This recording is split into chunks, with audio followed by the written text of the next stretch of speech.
The air in the orbital bazaar stank of ionized metal and alien sweat. Thousands of beings from 100 species crowded the floating platforms beneath the swirling purple nebula, their voices blending into a constant hum of haggling and laughter. Merchants in shimmering robes hawked their wares, exotic weapons that crackled with unstable energy, bioengineered slaves with vacant eyes, and rare minerals that pulsed with inner light. The scent of spiced meats from a dozen worlds mixed with the acrid tang of engine coolant, creating a nauseating perfume that clung to the back of the throat. Captain Ryan Blake stood on the raised auction platform, his wrists bound by glowing energy cuffs that bit into his skin. His tactical vest hung in tatters, revealing scars earned in a dozen battles across the Orion frontier. Around him, other human prisoners stood in line, their faces bruised but defiant. The Vorac auctioneer, its segmented limbs clicking as it moved, gestured to Blake with a dismissive wave of its chitinous hand. "Lot Fabi," the auctioneer announced. Its voice translated through the implants in Blake's skull. Terran male, military markings, prime physical specimen, suitable for hazardous labor or medical testing.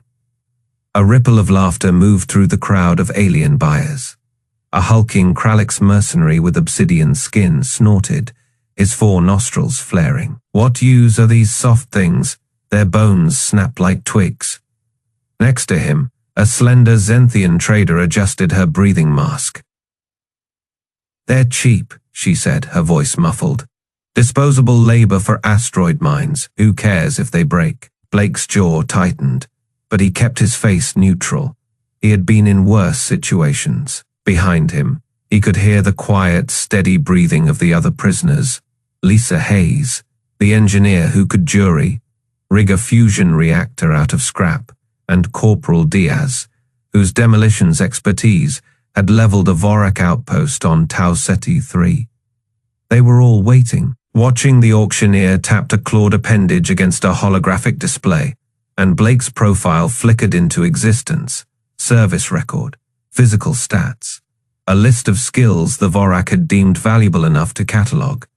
"Bidding starts at 200 credits, the auctioneer announced. A bored-looking Zapirian aristocrat raised a scaled hand. 200. 250, called another. A merchant with too many eyes and a voice like grinding stone. Blake let his gaze drift across the crowd, memorizing faces. The Kralix, the Zenthian, the Zapirian, the others who saw him as nothing more than a piece of equipment to be bought and discarded. His fingers twitched, testing the give of the cuffs. In the luxury viewing lounge above the auction floor, Lady Vexis of the Zapirian Trade Consortium sipped glowing nectar from a crystal flute, her serpentine body coiled elegantly around a floating perch, diamond-like scales catching the light. Holograms displayed the human specimens below, their vital signs and estimated productivity ratings scrolling beside their images. "Pathetic," murmured one of her attendants. "A Vorac with gold-tipped mandibles. They don't even have natural armor. How did their species survive this long?" Lady Vexis flicked her tongue, tasting the air. "They're persistent," she said, "and cheap labor is still labor." On the platform, the bidding had reached 400 credits. The Kralix mercenary was grinning now, his jagged teeth glistening. 450, he rumbled. "I could use a new punching bag." Blake exhaled slowly. He could feel the eyes of his crew on him, waiting for a signal. Hayes had already palmed the micro, tool hidden in her sleeve. Diaz was counting the guards. Then, from the back of the crowd, a new voice cut through the noise. 1,000 credits. Silence fell. The auctioneer's mandibles twitched in surprise. Even Lady Vexis straightened, her eyes narrowing. The speaker stepped forward, a tall, gaunt figure in a flowing black robe, its face hidden beneath a smooth, featureless mask. The crowd instinctively parted, whispers spreading like wildfire. "Who is that?" someone murmured. The masked figure didn't answer. It simply pointed at Blake. 1,000, it repeated, the voice synthetic, toneless. The auctioneer hesitated, then nodded. Sold. Blake didn't react, but inside his pulse quickened. This wasn't part of the plan. As the masked buyer approached, the Kralix mercenary let out a derisive snort. "Waste of credits," he muttered. "Humans don't last." The masked figure turned its head slightly as if considering him. Then, without a word, it reached out and snapped the Kralix's wrist with a single, effortless motion. The mercenary howled, collapsing to his knees. The crowd recoiled. The masked figure leaned down, its voice barely above a whisper. "You are mistaken." Then it straightened, gesturing for Blake to follow. The auction continued behind them, the noise rising again as if nothing had happened. But Blake could feel the weight of the moment shifting. This wasn't just an escape anymore. This was the beginning of something far worse. The luxury viewing lounge hummed with the low chatter of a dozen species, the air thick with the scent of exotic spices and the ozone tang of holographic displays. Crystal goblets filled with glowing nectar clinked together as the buyers lounged on floating divans, their many eyes fixed on the auction feed projected above them. Captain Ryan Blake's image rotated in the air, his battered tactical vest and the fresh burns along his arms clearly visible under the harsh lights of the auction platform. Lady Vexis coiled her serpentine body around a raised observation perch, her diamond, like scales catching the lounge's ambient lighting in prismatic flashes. One delicate, clawed finger tapped against her comm implant, pulling up Blake's bioscan. "Muscle density average," she murmured, her forked tongue flicking in disapproval. "Bone structure, brittle by Zapirian standards. Why are we even considering this lot?" A hulking Vorac merchant, his segmented limbs folded in what passed for relaxation among his kind, let out a series of clicking chuckles. "Entertainment value, my lady. They're cheap labor, and they expire quickly, perfect for the deep core mines on Zenthis Prime. No need to waste proper rations on them." Across the lounge, a trio of Ictheri traders, their feathered crests bobbing in amusement, leaned in to examine the feed. "Look at that one," the eldest sneered, pointing at Blake's defiant glare. "It still thinks it's a predator." Blake's voice crackled through the speakers as the auctioneer prodded him with an electrified rod. "I'd be careful with that," he growled, not flinching as the charge sparked against his ribs.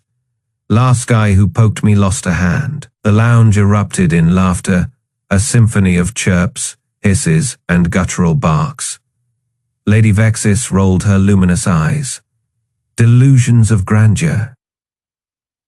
Typical for their kind. A new figure entered the lounge, Commander Drolk of the Vorac slaver fleet, his carapace still streaked with the soot of recent conquest. He snatched a goblet from a passing servitor and drained it in one gulp. "You're all missing the point," he rumbled, wiping his mandibles. "Humans aren't just labor. They're adaptable. Put them in a fight and they'll surprise you." Lady Vexis arched a scaled brow. "Oh, do tell, Commander. What could this soft, squishy thing possibly do that a proper shock trooper couldn't?" Drolk's compound eyes gleamed. "On Tarkis V, we herded 100 of them into the kill zones, expected them to break in minutes. They lasted 3 days. 3 days. Dug trenches with their bare hands, turned our own weapons against us." He tapped a claw against his thorax where a jagged scar pulsed faintly with bioluminescent infection. "This human shrapnel still can't get it all out." The lounge fell silent for a heartbeat. Then the Ixthari trader scoffed. "Anecdotes, we've all seen the data. Human stress tolerance is laughable. One good scare, and they shut down." Blake's image flickered as the auctioneer announced the starting bid. Lady Vexis sighed and signaled her assistant. "Place a token offer. If nothing else, their corpses make decent fertilizer." Behind the one-way glass of the viewing lounge, none of them noticed Blake's shackled hands moving, just slightly, as he palmed the broken shard of ceramic head hidden in his sleeve. None of them saw the way his eyes tracked the exits, the the guard rotations, the flicker of the security fields. And none of them heard the quiet, rhythmic tapping against his thigh, Morse code, relayed to the other, goods waiting in the cargo hold. Hold position. Wait for my signal. One of the Zapirian guards, a young recruit with scales still dull from his first molt, leaned close to Blake's platform. "You're not so tough," he sneered, poking Blake's shoulder with his pulse rifle. "I've seen rodents with more fight in them." Blake smiled, slow, sharp, and full of teeth. "Funny, I was just thinking the same about you." The guard reared back, his frills flushing crimson with anger. He raised his rifle, and Blake moved. Fast, the ceramic shard flashed, slicing through the guard's wrist strap. The pulse rifle clattered to the platform, and before the guard could scream, Blake's elbow connected with his throat. The Zapirian crumpled, gagging. The auction hall erupted into chaos. Buyers scrambled back as security fields flared to life. The Vorac auctioneer bellowed orders, his mandibles clacking in fury. "Restrain it now." But Blake wasn't fighting. He stood still, hands raised in mock surrender, the ceramic shard already hidden again. "Just making a point," he called over the din.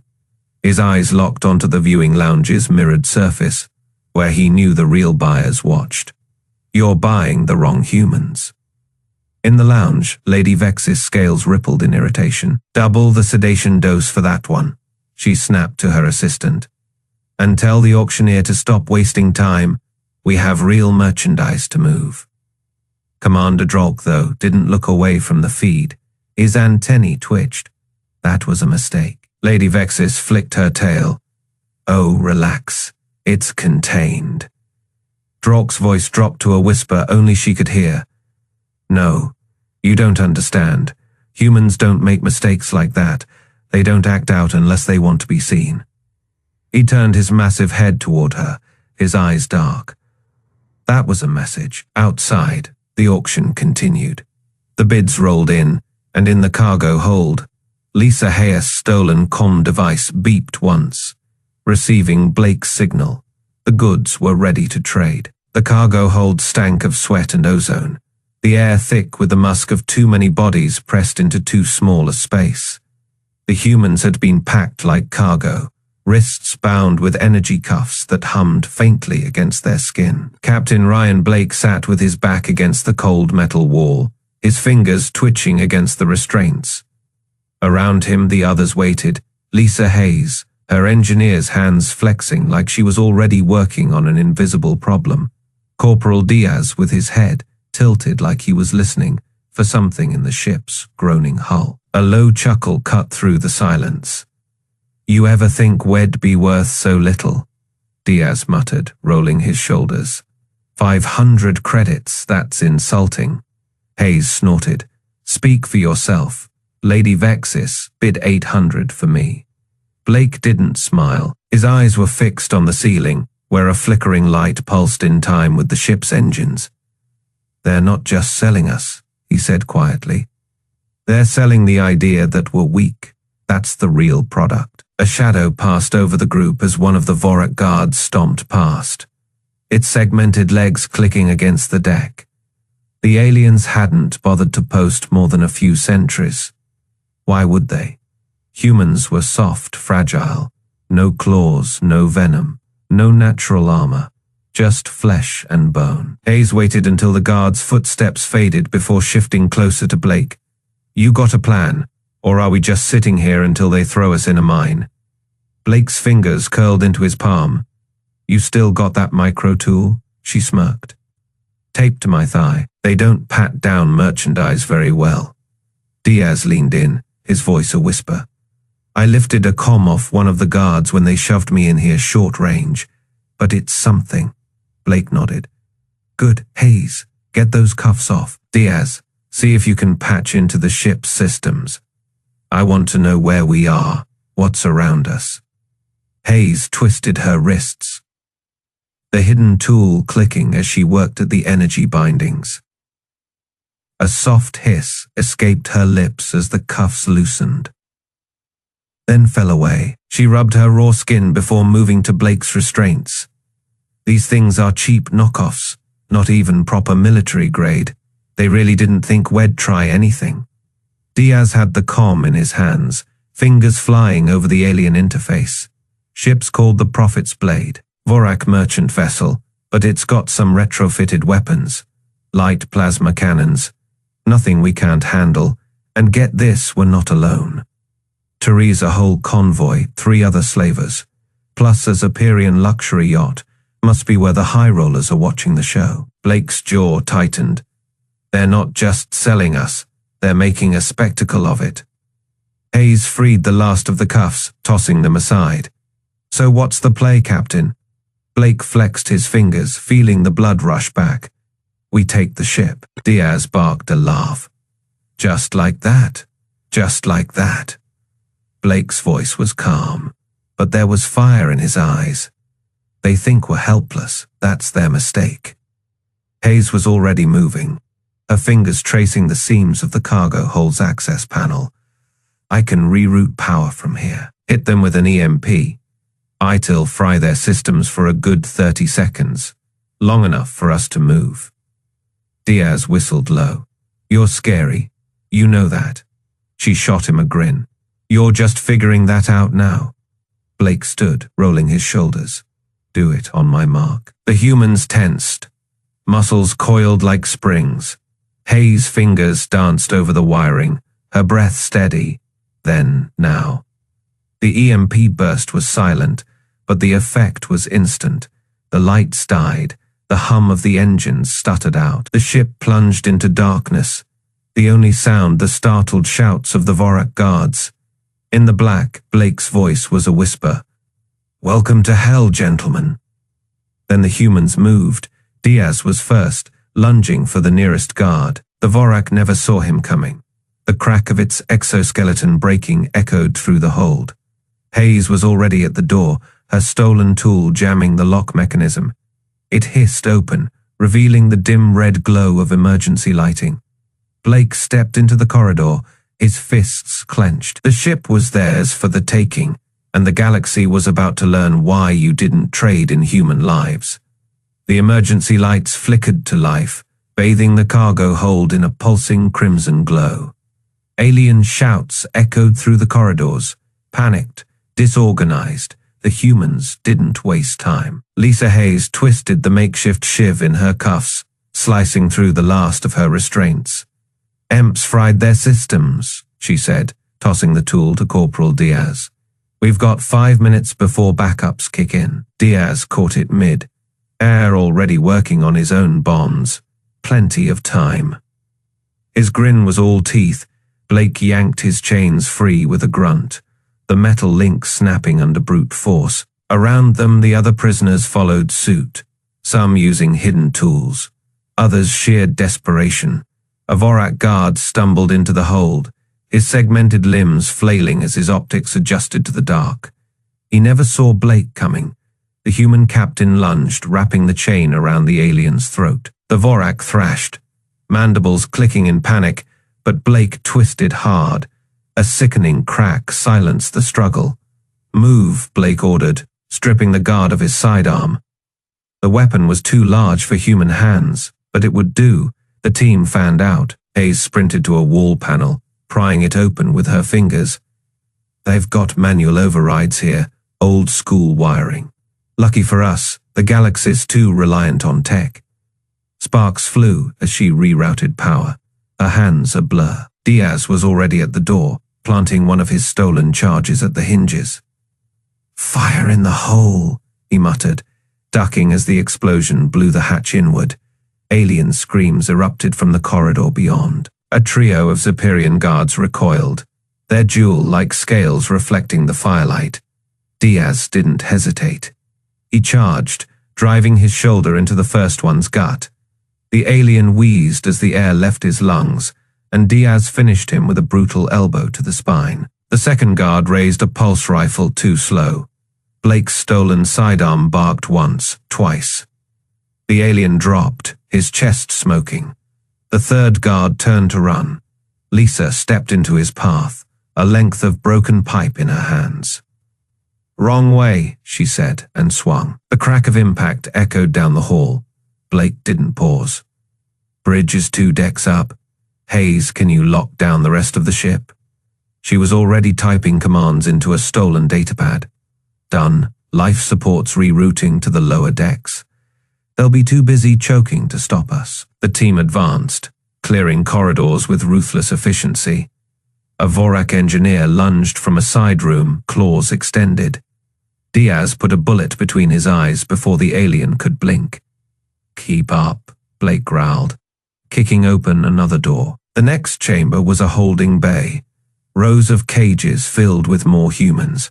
Their eyes widened as Blake's team burst in. "Anion, who can fight, follow us," Blake snapped, tossing a guard's blade to the nearest prisoner. "We're taking this ship." A wiry woman caught the weapon, her grin feral. "About damn time." The group swelled as they moved, freed prisoners arming themselves with whatever they could find. A Zapirian officer rounded the corner, his ornate robes flaring as he raised a sidearm. Blake shot him mid-stride. The alien collapsed, his last breath a gurgle of disbelief.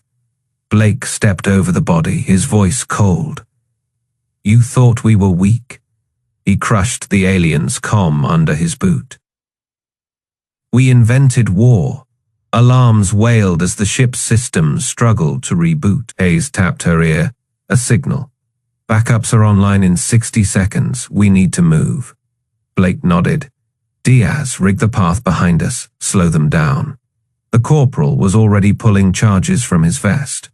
With pleasure, the team surged forward, a wave of vengeance cutting through the ship's heart. Every fallen guard, every shattered door, was another message to the galaxy. Humans were not merchandise, and Blake was just getting started. The corridor leading to the vault was eerily silent. The only sound the faint hum of emergency power struggling to keep the ship alive. Blake moved first, his boots barely making a sound against the deck plating. Behind him, Diaz kept watch, a stolen plasma pistol sweeping the shadows. Hayes brought up the rear, her fingers dancing over a jury, rigged scanner shed cobbled together from scavenged parts. "Should be just ahead," Hayes whispered. "Vorac love their vaults thick, but they never account for human persistence." Blake pressed his back against the wall beside the vault door. The security panel was dark, fried by their EMP, but the manual override was still intact, a heavy wheel set into the center of the door. He grabbed it, muscles straining as he forced it to turn. The metal groaned in protest, then gave way with a final shuddering clunk. The vault door slid open, revealing a chamber bathed in the cold glow of stasis fields.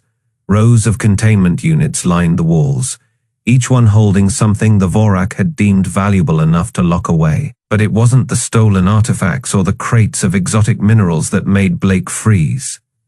At the center of the room, suspended in a shimmering energy field, was a blackened, scarred cube, the unmistakable angular design of a Terran warship's AI core. The words etched into its side were still visible despite the damage.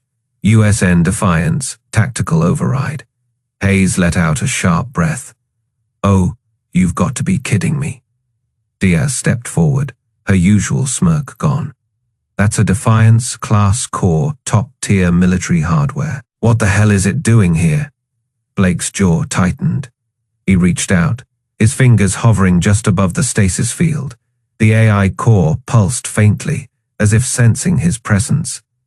"They weren't just slavers," he said, voice low. "They were stealing our tech." Hayes was already moving, her scanner whirring as she ran diagnostics.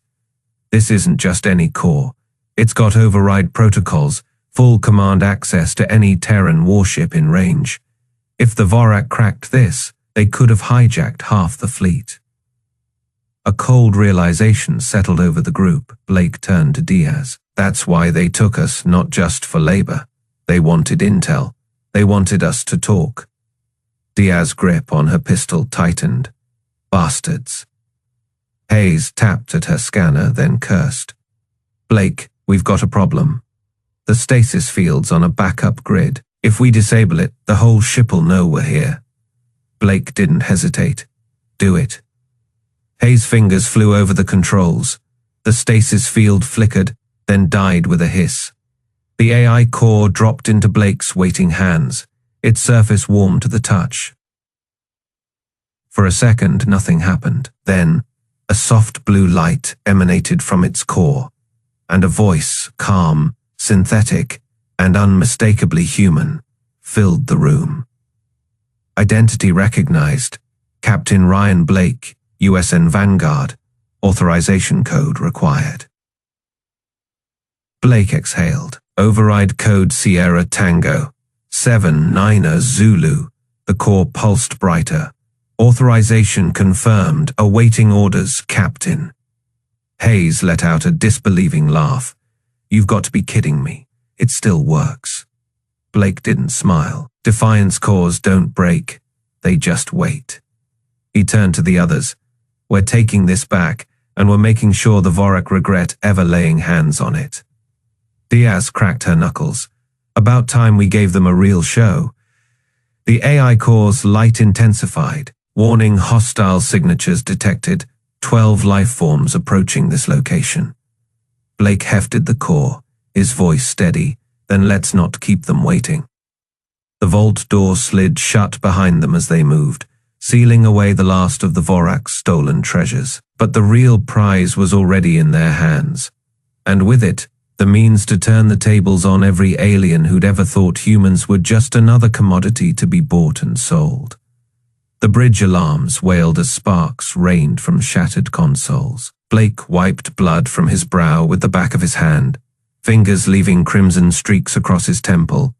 The Vorac captain's corpse slumped over the navigation array, its segmented limbs twitching in final death throes. Diaz kicked the body aside, his own face a mask of soot and bruises. 30 seconds to AI core purge, Hayes announced. Her fingers flying across the stolen Zapirian datapad. The stolen USN Defiance core hummed ominously in its containment field, its blue glow pulsing faster as Hayes worked. Blake grabbed a floating comms drone, its spherical body dented from the fighting. He crushed its outer casing with his bare hands, exposing the transmitter inside. Wires sparked as he rigged a connection to the ship's broadcast array. Think they'll listen? Diaz asked, reloading a scavenged plasma pistol. Blake's grin was all teeth. They'll hear. The main view screen flickered to life, displaying the standard Galactic Federation emergency broadcast channel. Static distorted the image for a heartbeat before Blake's face filled screens across 100 nearby systems. Behind him, the bridge burned. A fallen Zapirian guard smoldered near the tactical station, his diamond scales blackened from weapons fire. Attention all vessels in the Carini sector, Blake said, his voice rough but steady. This is Captain Ryan Blake, United Earth Stellar Navy. You wanted human goods? He stepped aside, revealing the Defiance Core's pulsing light. Here is your trade. On the screen behind him, the self-destruct countdown appeared in bold Terran numerals. Fay. The numbers ticked downward. Somewhere in the luxury viewing lounge they'd passed during their escape, Lady Vexis's wine glass slipped from her fingers. The crystalline goblet shattered against the floor, its glowing contents splashing across her diamond scales. Her slit pupils dilated as she watched the broadcast. You're insane. A surviving Vorac guard spat from where he lay pinned under a collapsed beam. You'll die with us. Blake turned to face the camera again. Blood dripped from a gash on his cheek, but his stance never wavered. Humanity has a saying, he said as the countdown hit 15 seconds. Never start a fight, but always finish it. Hayes slammed the final command into the datapad. The Defiance Core's hum became a shriek, its containment field flashing warning sigils in 3 different alien scripts before defaulting to Terran Red. Fay. Across a dozen nearby ships, alien crews scrambled. The Vorac battleship Retribution broke formation, its thrusters flaring as it attempted to put distance between itself and the doomed merchant vessel. Zapirian luxury yachts veered wildly, their smooth, silver hulls reflecting the growing glow from the Defiance Corps' overload sequence. "Any last words for history, Captain?" Diaz asked, bracing himself against a shuddering console. Blake kept his eyes locked on the viewscreen's feed. "Just these." He leaned closer to the drone's pickup. "Do not trade in human lives." Fey, the Corps' containment field failed. The last thing 100 million alien viewers saw was Blake's unbroken stare as blue, white fire engulfed the bridge. Then every screen in the Karenai sector went dark as the EMP wave hit. On the bridge of the USN Vanguard 3 light, years away, Admiral Graves watched the static, filled feed with grim satisfaction. His comm officer turned, face pale. "Sir, we're receiving reports of—" "I know what we're receiving, Lieutenant," Graves interrupted. He tapped a command into his console, and the main display switched to a real-time tactical map. 7 Vorac merchant vessels showed as blinking red dots. One by one, they winked out. The Admiral allowed himself a small smile. Message received. The explosion tore through the merchant vessel like a supernova, its shockwave rippling outward in perfect silence against the void. Debris scattered in slow-motion arcs, glittering as it tumbled through the purple nebulous glow. The Vorac slaver fleet, caught in the blast radius, listed helplessly, their shields overloaded, their hulls buckling under the force of the Defiance's stolen AI core, detonating at full yield. On 100 nearby ships, alarms blared. Viewports reflected the fireball as it bloomed, a brief, violent sun that etched itself into retinas across the sector. In the luxury lounge of Lady Vex's yacht, the holographic newsfeed flickered to life. The serpentine aristocrats' diamond scales paled to dull grey as the footage played, Captain Blake's bloodied face filling the screen. His voice calm, despite the flames licking at the edges of the transmission. "You wanted human goods?" Ed said, his teeth red with his own blood. "Here's your trade." Then the feed had cut to the countdown. Now the aftermath played on loop. The Zapirian aristocrats who'd sipped nectar and laughed at softkin labor stood frozen, their delicate goblets slipping from trembling hands. One of them, a merchant prince who'd bid on 3 human prisoners just hours earlier, vomited glowing fluid onto the polished floor. This is impossible," Lady Vexis whispered. Her forked tongue darted out, tasting the fear in the air. That ship had shields. On the lower decks, her servants, mostly indentured species from docile worlds, exchanged glances. A few dared to smile.